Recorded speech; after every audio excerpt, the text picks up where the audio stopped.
I used to think that setting a goal was enough, that it would sort of take care of itself.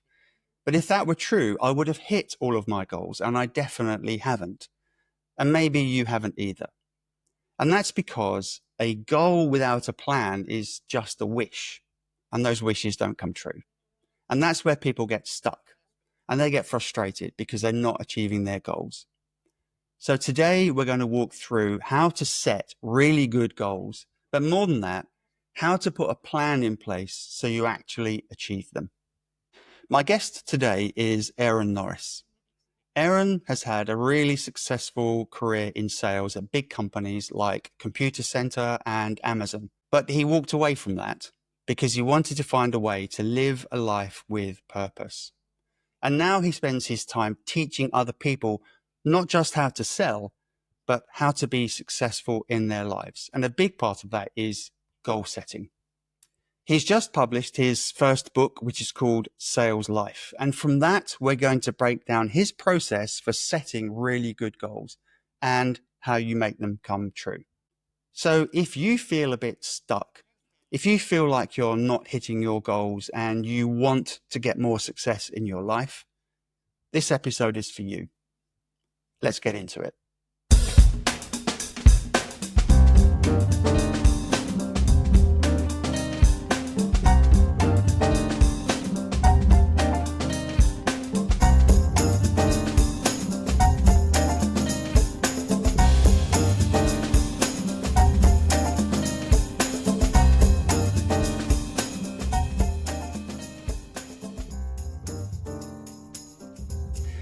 Aaron, when we were talking and when we were planning this show, we talked about your career and how you have helped, particularly salespeople, be really successful and hit their sales targets.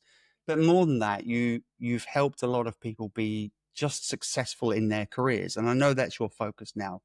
So if someone's tuned into this, if they're watching or if they're listening, and if that's something they want to do, where do they start? They need to start with understanding really where are they today in life and where do they want to be. Many conversations I have with clients, people that are thinking about coaching, people that our paths just cross in the industry, come to me and say, hey, I want to hit quota. I want to do 200% like that girl over there or like that guy over here. And then you ask them the question, why? What's driving that? And you're hit with silence and thought. And that thought is, wow, I've never been asked that question before. I'm a salesperson. I should want to sell more. I should want to exceed my quota. Yet when people really achieve life-changing transformations, and what they define as success are the people that really understand where they're going. They dig deeper. It's about their hopes. It's about their dreams. It's about creating a world in which they want to live in. And then being really, you said it in the introduction, being purposeful about every move you make in your career, being purposeful in every action you take daily, the opportunities that you say yes to, but also the things that you say, that sounds like a great idea for somebody else, but that isn't on my pathway to where I'm trying to get to. And that's where the people that are the most successful are really clear on where they're going. And we're not here just to talk about sales careers, but generally in careers, and the people that are thriving, moving forwards at a rapid pace towards bigger goals are the ones that, in my world, the goal isn't anything to do with sales. They are the people with the big goals and the ones that are taking gigantic leaps year after year towards those goals because they've got that driving force. So many people who are listening or watching this won't be in that typical, very highly ambitious field where, they're maybe a founder or a C-suite person, or, as you say, a salesperson. There'll be a lot of people tuned in who are an engineer, for example, just sat at their laptop coding, or maybe a marketing person who just wants to get the company's campaign to be successful. And their sort of field of goal, if you like, is a lot shorter. They may have an idea in the back of the head that eventually they'd like some big thing, but immediately it's about almost the next quarter or the next 6 months. So why is this sense of big goal and the big plans that you put around it, why is that important to most people, not just those sort of highly geared sales people? When we're clear on the vision, we know where we need to be. We know whether we're in the right job, the right organization, surrounded by the right people. If we can get clear on that vision longer term, and it doesn't have to be about big. It isn't about getting more. It isn't about climbing the ladder. It's how you define that. That could be big for me is spending less time in an office, spending more time with my loved ones. If that's what big in your vision is, living 2 miles from the beach in a small property with no internet connection, if that's the vision, then that's cool. But you need to know what's going to get you there. And maybe the vehicle is, I need to progress in my career, hit bonuses and metrics this month, this quarter, this year, to be able to save a certain amount of money that I can put away and invest that over the long term will grow and then enable me to step out of this life, this part, this chapter of my story, and into the next chapter of my story where I don't need 500 grand to live that dream life that I want. It's interesting. I was talking to one of my other guests about the pursuit of happiness. And the thought we had was that everyone will be happy when, and they put the when, and they put the things they've got to achieve in order to be happy. But they keep moving the goalposts. They get there, they're not happy. They put more goals in place. And then, the conclusion kind of is almost like, well, just be happy first and then see what happens. Absolutely. And that's the difference between those high achievers, where they don't live in fear of what if. They don't operate in fear based on what's happened previously. They live in the present. They're really clear on where they're going, but their focus, their attention, their energy is on right now. It isn't, I will be happy when I've got that commission check. It is, I am happy right now. I am happy because I'm doing the right thing for me with the right people for the right reason. I'm going to give it my all, and either I will take a step towards my vision, or I won't. And I will learn from it, and I will pivot. I will get from A to B. How I get there, that will change. So let's think about a lot of the people who are watching and listening now. They invariably have got some sense of goal, whether it's a very short-term goal or some sort of longer-term goal. And they believe they're putting in what's required. They're working hard. They're doing all the right things, but they're not hitting their goals. They're not achieving them. What are they doing wrong? It's knowing that they're taking the right actions.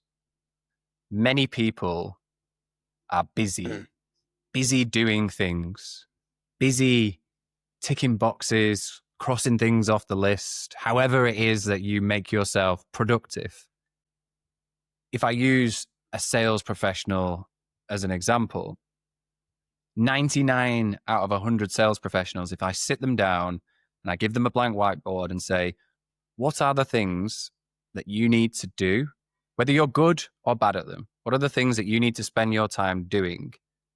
And if you do them every day and you get really good at them, you will be successful. 99 out of 100 know what they should be doing.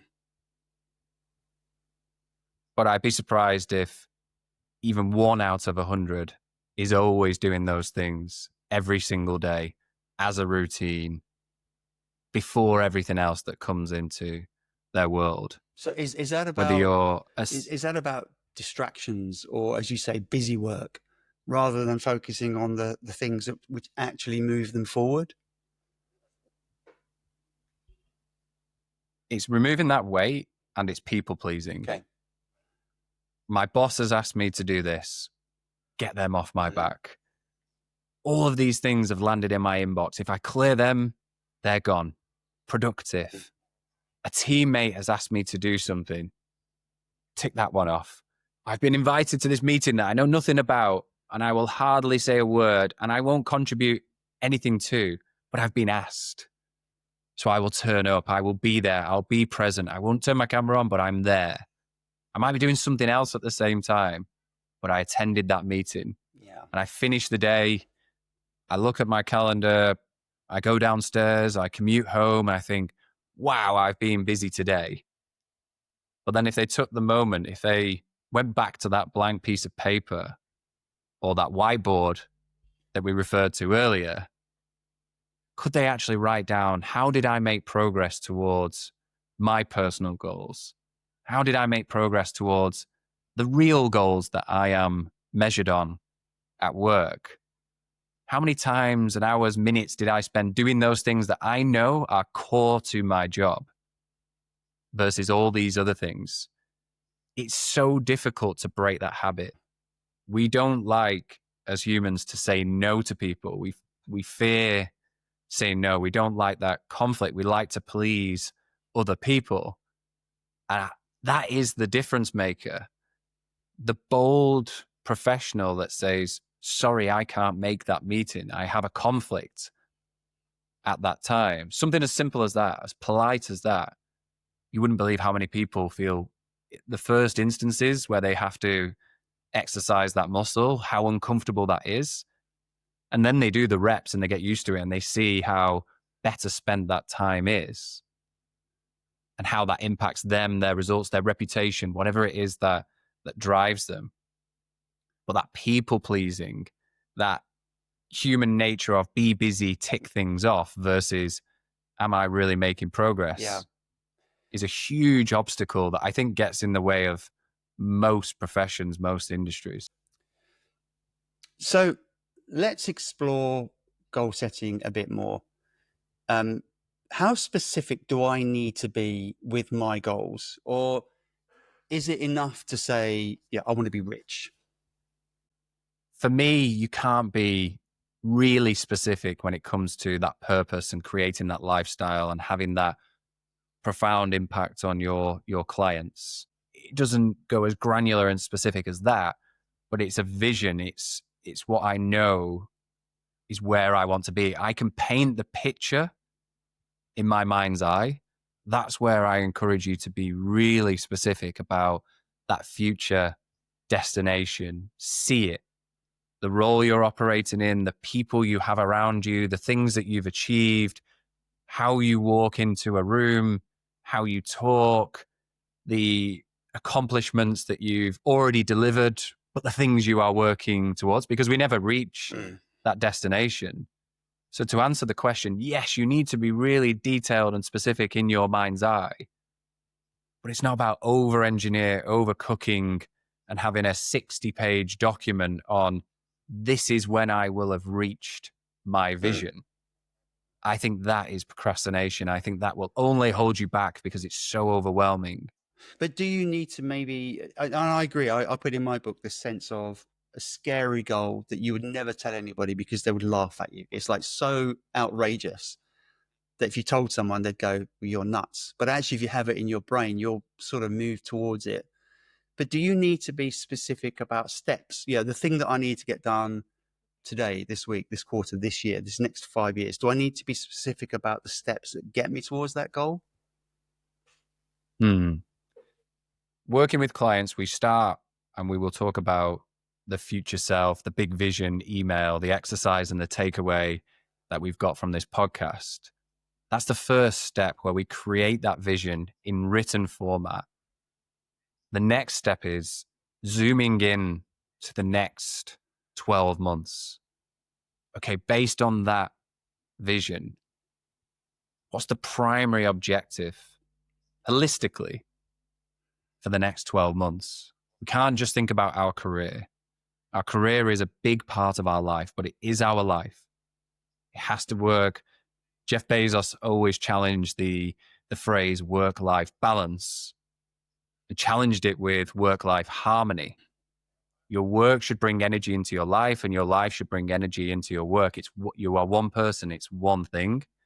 So then zooming into the next 12 months, what does that look like? What will be true if this next 12 months is successful and I achieve those things and nothing else matters? And then again, break that down into the things that you control. What is the game plan for the 12 months? What is the game plan for the next quarter? What is the game plan for this month in terms of things you can control? And also, you get a sense of what you've actually achieved, because if you don't sort of track it, you lose track of everything that you have achieved and how far you've come, I presume. Absolutely. A former manager of mine introduced me to a concept, which this is in the book. I've written about it on LinkedIn. And the crude name for this concept was a brag file. Oh, yeah. And it's not really a brag file, but brag book. I call it a brag book. Calling it a brag file, exactly. It makes it more memorable. It makes it, you don't forget a brag file. Other people call it a feedback file. You can call it whatever you like. But this is where every time you achieve something, every time you get positive feedback or hit a goal or hit a metric, and you're not taking too much time, you're just capturing a record of this in one place.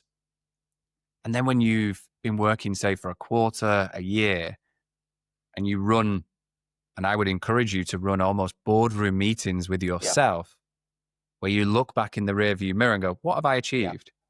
If you're just asked and you haven't recorded it, you might pluck out 2 or 3 things that are really ingrained in your memory, but there'll be so much that you've missed. And when you reflect and you look at that, you go, wow, look how far I have come.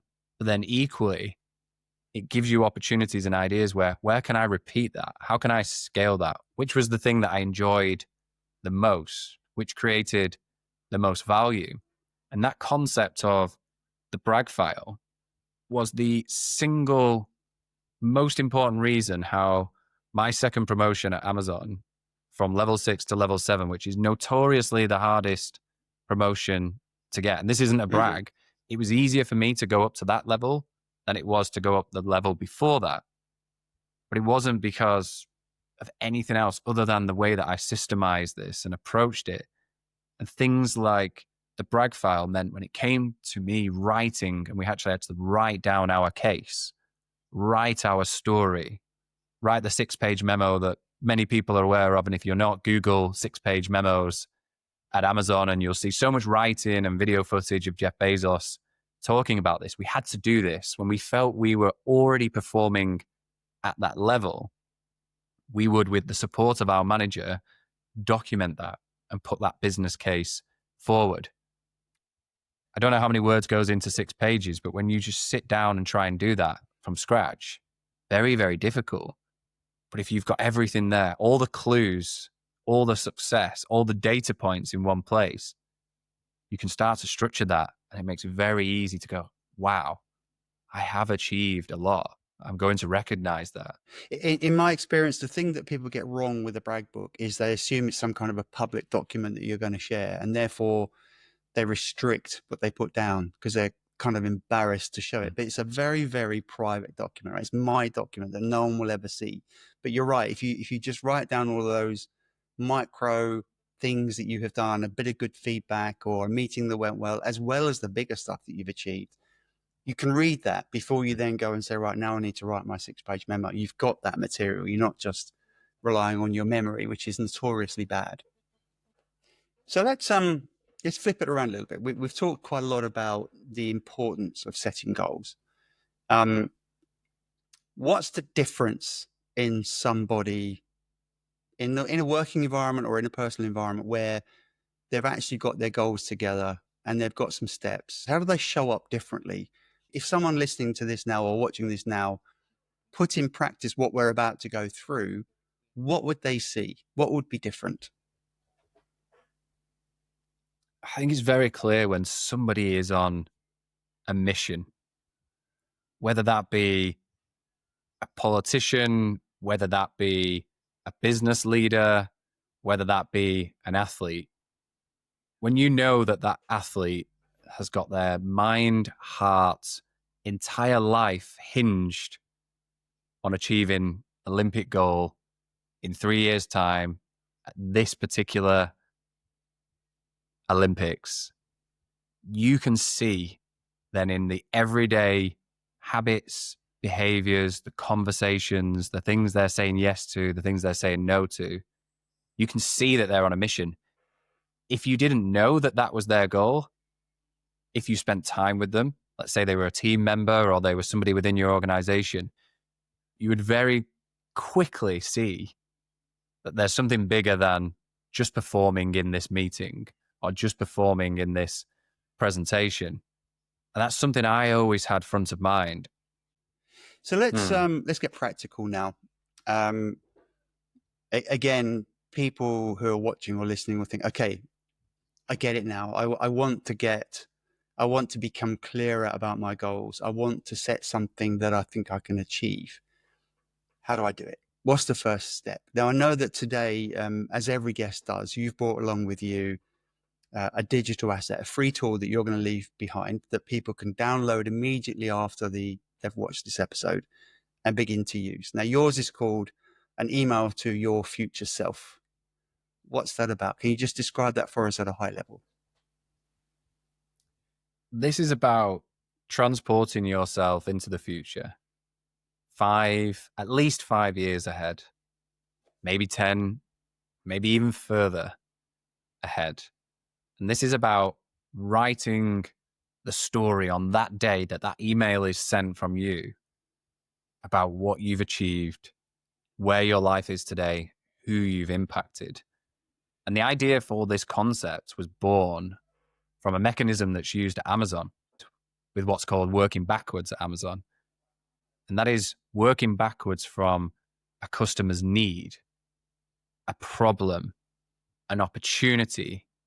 What does that individual person want? What would make that person's life better, easier, more fun? And then what Amazon do is they dive really deep into that problem and that opportunity and that customer experience, and they create a forward-looking press release of that product. I've adapted this way of thinking to personal goals. So the forward-looking email, the future self email, is you transporting yourself into the future. And the output, the asset is really, really powerful. I have clients that have written these documents and they've printed them out and they're framed on their desk. They're on the wall. Unlike the brag file, which is very, very private, these are private and unique and individual documents, but people do share them with their spouse, with their closest friends, with their children, with their loved ones, which makes it even more powerful because it's a shared vision in that sense. But this process helps you really get clear. And it's important that the thinking is more important than the asset, more important than the writing. And that's why before you even start walking through the steps, which I describe, we'll talk through, but I also describe in the takeaway, is really think deep about what you want.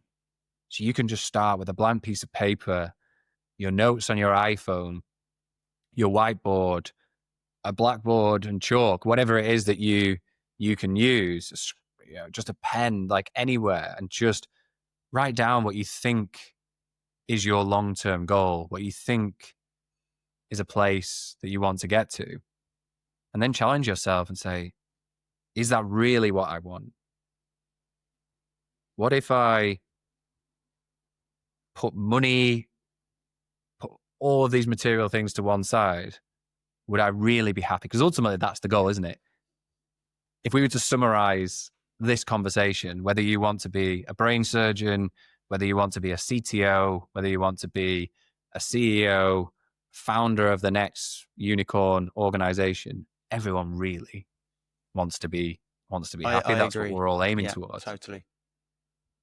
And if you challenge that vision, that first big idea, and it passes that test, once you've stepped through that gateway, can you then challenge yourself to say, well, what if I thought even bigger about that very meaningful goal? And then what if I thought bigger again? Like really stretch yourself. Dr. Benjamin Hardy, who's written a number of books with Dan Sullivan, who's he created Strategic Coach. He's got lots of great content, written a lot of great books. He talks about impossible goals. Yep. And that's what I encourage is think impossible.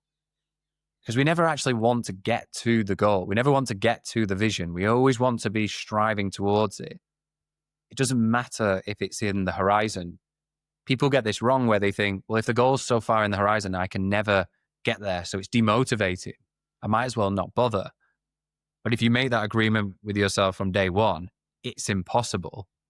I will never get there. But the goal is to be on that journey, to always be striving towards that. And you can't lose as long as you're always moving towards it.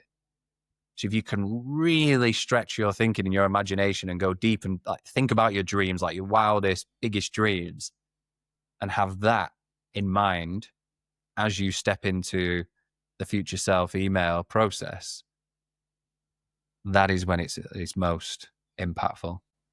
So your method and the asset that you've brought along for our viewers and listeners to use is what you call the email from your future self, which, as you've described with the Amazon looking back thing, it's something that you write now with a view to reading in the future, looking back, and you will have achieved all of the success. Now, there are 7 steps, and rather than go through each individual step here, what we're going to do is look at the 3 big topics that are in there. And the first one you describe as looking at the accomplishments that you have achieved, the big things that you have achieved in that 5 to 10 year window. Is that right? Yes, the big milestones across all pillars of your life. That can be professional achievements. That can be, we built a dream home. That could be, I have achieved things from a health and fitness perspective.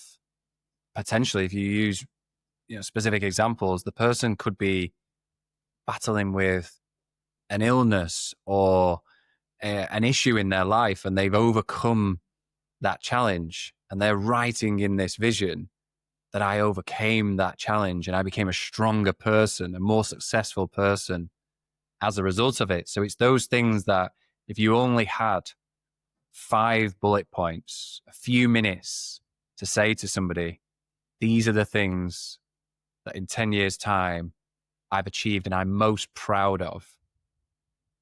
That's what we're talking about here. So you're projecting forward in time and you're saying, okay, right now I'm in a situation, I've got some stuff, and I'm going to write this email that I will read back to myself in 5 years' time. And when I read that in 5 years' time, it will have all of the things that I've wanted to achieve. And I will look back and go, wow, I did them. Look at the better position that I'm in. Mm-hmm. That is exactly it. Okay. And I know that the second part is thinking about people, because it would be very easy, wouldn't it, just to write a list of things that make complete sense to me. But I know that you believe that you should be thinking about the people who are around you. You've talked a lot about family, your wife or your partner and your children. And this list needs to make sense to them, not just because the things that you achieve give them value and benefit, but also because they look at you almost as somebody who has achieved and succeeded. Is that right? Have I understood it correctly? It's about inspiration. It's about, there's more than just me. But interestingly, there's also the benefit of if you if you live to serve and you create value for other people, it's amazing what comes back at you. But if we think about it in the context of setting goals and the future self email, there will be a small number of people in our lives who, if they criticized us or they fell out with us, it would really hurt. It would really, really bother us. But it's that impact that people can have on you. And therefore, in this process, we decide who are the 2 or 3 people that really matter. Who am I going to do this for? As well as for myself, who am I doing this for? And when people go through this process, very often it is their partner or their children if they are a parent. Sometimes it's their parent. Sometimes it's a friend. So can I qualify that a little bit? Are you saying that, and let's just pick a rubbish goal. I want a Ferrari. Right, it's a very, very materialistic thing, but I want a Ferrari. Are you saying that me getting my Ferrari would make, let's say, your great-grandfather proud, but it's still quite a selfish goal? Or are you saying, I want my son to get into the Man United Academy? So in other words, is the goal for me and people will be proud because I've hit it? Or actually is my goal that I want somebody else to achieve something? If I use that example of the book I've written or my father with his masters, really what his grandfather was proud of, it wasn't that he had a master's in this subject from this university. What he's proud of is what discipline, what sacrifice, what focus he's had to have as a young father to be able to achieve that, provide for his family all at the same time. It isn't about the outcome. So if part of your vision is one day you have the option of buying a Ferrari if you want a Ferrari because you have an abundance of money, if you really boil it down, is that really what you want? Or is it the freedom? Is it the wealth? Is it the ability to make those choices? And then when you think about these people, what is it that would make them really proud? Is it that you've had the courage to break away from status quo and just doing what everybody else has done in the local town and, you know, work for the local company and climb the ranks and one day become a manager or a managing director, whatever it is? Or did you do something different when everybody told you that isn't the right thing to do? It's those people that really you respect, but you know that they care about things that really matter. And that's what makes this concept even more powerful. If you can write down that this person featured in your future self email and spoke well of you and your accomplishments, you know you're doing it for them. Okay, so the 7-step process, the 7-step email with 7 very clear specific questions and sections. We're looking at it from a very high level with sort of 3 big chunks. The first is, as you've described, working out what those achievements are, so you know where you're aiming. The second one is bringing in other people who will be able to talk about you and how you've achieved it. What's the third aspect? The third aspect is the quotations from those people. What impacts have you had on them and other people? But also, how did you go about creating this vision? How did you achieve those massive milestones? This is about how you are going to, you're describing now from the future, how you are going to show up with everything you do. Because if you've set the goal, if you said, I am committed to creating this vision and creating these milestones, these accomplishments, the quotation here is, okay, this is how I'm going to show up and how I'm going to do this. So that might be, I've seen this this isn't mine, but this is a client's future email where they want to achieve amazing things and leave a legacy on the technology industry. And one of their quotations is from their wife. And it talks about, you achieved all of these great things and had this impact and built this brand within the legacy, within the industry.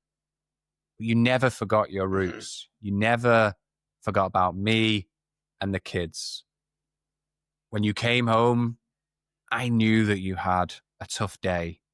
Maybe you'd failed on a professional project, but you always walked through the door with positivity, optimism, and encouragement for the children. And you were curious and present with us and wanted to know what had happened in our day. What had we achieved? What maybe had we failed in something? And you were always there to help and support us, irrespective of everything else that had happened in the day. And that's your gift. That's how you're showing up and who you are being, who you're consciously being every day. And it's that who you are. I love that whole think, feel, act.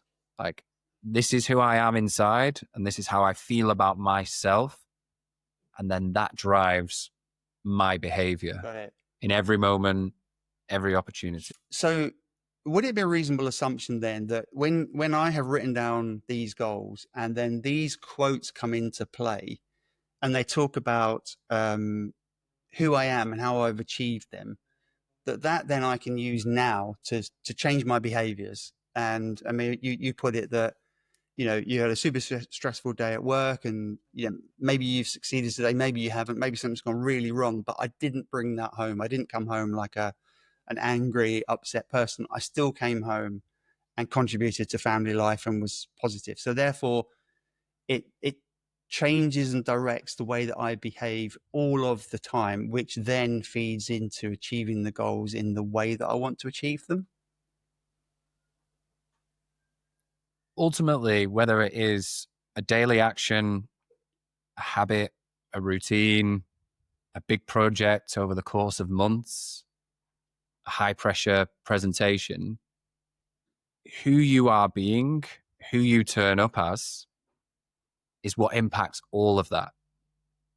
So if you are an individual, and in that quote it says, you are dedicated, you achieved amazing things as a distinguished engineer, distinguished software engineer, you were dedicated to innovating in that space, but you did it in your unique way. You always stood true to your principles of breaking the status quo, not accepting low standards. That's written in that quote.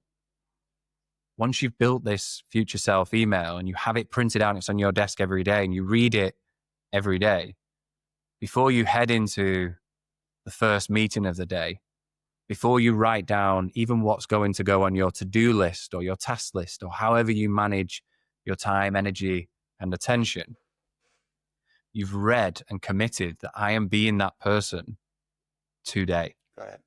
That's who I'm going to be. So that person would do these things. That person would say no to this. This person would show up in this meeting like this. This person would put this level of focus into this document. That's the power of it. You're committing to the goal. You're getting really clear on the goal. You're committing to the goal. And you are committing to being that person that you describe right now. Not in 5 years' time. It is right now and every day forwards. And what's your advice for people who will hear this and think, I want that, but maybe find it hard to create that picture of themselves in the future? If maybe they're self-limiting or something, or if maybe they have some beliefs that they can't achieve, or something gets in the way and they therefore can't free themselves up to create this, you know, new improved version of themselves in 5 or 10 years time. What's your advice for where they should start and how they should break through those barriers? You might smile when I say this. This is where coaching really has its power and its magic. I've benefited from coaches I still have a coach. I'm working on my dreams, my document, my bigger future, and who I need to be. And the power of coaching is sometimes in isolation. It's not for everybody, but sometimes in isolation, we can't break our beliefs, our limiting beliefs, those lies we tell ourselves. We can't think differently. We don't allow ourselves even the time to slow down and just think. Even though we all know that people talk about it as a bit of a cliche where the ideas always come to us when we're in the shower or when we're on a walk or we're on a run. Those ideas just come to us because we slow down and we give our mind space to just wander. And what's really powerful for a coach, when I work with a coach and when I work with my clients, is they mess with your thinking. They break patterns. They ask you really deep, challenging questions and distinguish, lies and myths that you are creating because of fears that you have. So if you find yourself in a place where you think, I can't create these goals, I can't think bigger, I can't get out of my own way, maybe you should explore a coach. There's a marketing organization called Persuasion Experience that I really respect. They've got a really strong brand, and they talk about you need 3 things to achieve a goal. You need a goal and a game plan. You need the system to get there, and then you need the guides around you. No one ever did anything great on their own. And those guides can be a coach. They can be mentors. They can be friends. They can be teammates. They can be professional. They can be from your personal life. But having those guides, having those Sherpas around you is when you can get out of your own way. People can see and hear different things that you can't see. It's those blind spots that you can't see. Just like when we're driving, we have a blind spot. Sometimes we need somebody else to look really deeply, ask us questions that get us thinking differently. So yes, you mentioned discomfort, and I believe that's probably a differentiator, because if you stay in your comfort zone, you're not really going to stretch yourself. You're not really going to open up those things you need to work on. Whereas if you can get some kind of, coaching, as you say, someone who's going to stretch you and take you out of your comfort zone and face into that discomfort, you're inevitably going to be more successful. My coach says to me that coaching isn't about cheerleading and comfortable conversations. It's about turning up the flame. And that's what the coaching is all about, is really about turning up that flame. That's why people pay personal trainers in the gym thousands of pounds or dollars to be shouted at and screamed at to do one more rep, because they won't do it on their own because it's comfortable. It starts to hurt, so they stop. Yeah. That's an extreme example, but that's why they push out the 8th, the 9th, the 10th. But they do that over the course of a year, and it completely transforms their life. Fabulous. Thank you. So I'm sure a lot of people who are watching or listening to this now will think, yep, I'm going to go and download this process, this email, I'm going to get it going, and I'm going to commit to that process. But what if they're on a train or driving or walking a dog? What can they do like right now before they even download the tool and start using it? I want them to ask themselves a simple question. Am I working towards the goal, the vision that I really want when I deeply look beneath the surface? The thing that is, and the place that would make me happy, truly happy. Am I clear about that? And am I working towards it? And sit with that question, whether you're on the train, whether you're walking the dog, whether you're just sat in a coffee shop. Sit with that question and write down or think about whatever comes to mind. Mm. And it sounds to me like if people ask that question, they probably know already, don't they, what the sort of one big burning goal is. It probably isn't very far away from the surface. it would come out fairly quickly. I think they know. The difference is, are they actually working towards it? Or are they working towards the wrong goal? Or are they working towards a goal that somebody else has placed on them, as opposed to they've taken ownership and decided, this is what I want to achieve. This is my vision. If you sit with that for a moment, as you say, Jeremy, I think very quickly you'll go, I'm heading in the right direction. I know what I want. I've just not defined it. I don't have the system, and the 7-step future self email is a stride towards that. Or it might be you have a micro breakthrough moment and go, I need to pause here. I need to press pause. I need to stop. I need to get really clear on what it is that I want, who I'm doing it for, how I want to do it. And that's where that process of the future self email really kicks in and helps you crystallize those thoughts. That's the value. The value is the thinking, the process of writing. You will get to the end output, but getting there is where the real value is. Aaron, thank you so much. When we were preparing for this, I wasn't really quite sure what we talk about.